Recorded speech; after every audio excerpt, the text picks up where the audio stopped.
धुलिया 10वीं कक्षा में था।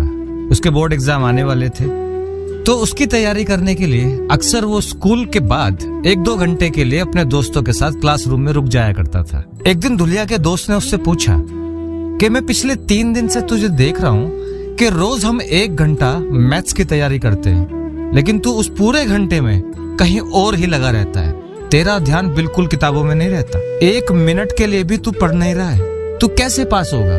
तेरा फेल होना तय है। फिर तेरे मम्मी पापा हमें बुरा भला कहेंगे कि जिनके साथ पढ़ने जाता था वो तो पास हो गए और तू फेल हो गया। धुलिया जो उत्तर देता है उसे बड़े ध्यान से सुनना।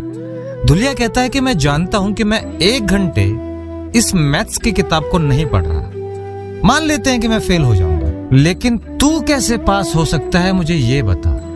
जब पिछले 3 दिन से हर मिनट तू मुझ पर ध्यान दे रहा है कि मैं क्या कर रहा हूं, तो तू कैसे पास हो सकता है? मेरा किताबों में ध्यान नहीं देना वो मुझे समझ आ गया, लेकिन तेरा किताबों में ध्यान ना देकर मुझ पर ध्यान देना ये मुझे समझ नहीं आया।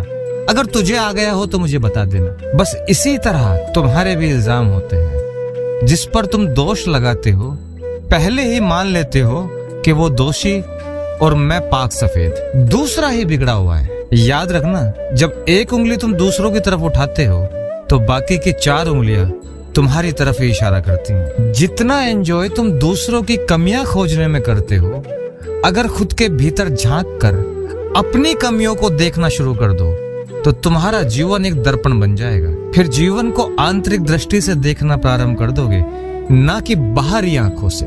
बाहरी आंखें तो अक्सर रंगीन देखने में उत्सुक होती हैं। ब्लैक एंड व्हाइट यानी सच और झूठ तो भीतर की दृष्टि से ही देखा जा सकता है।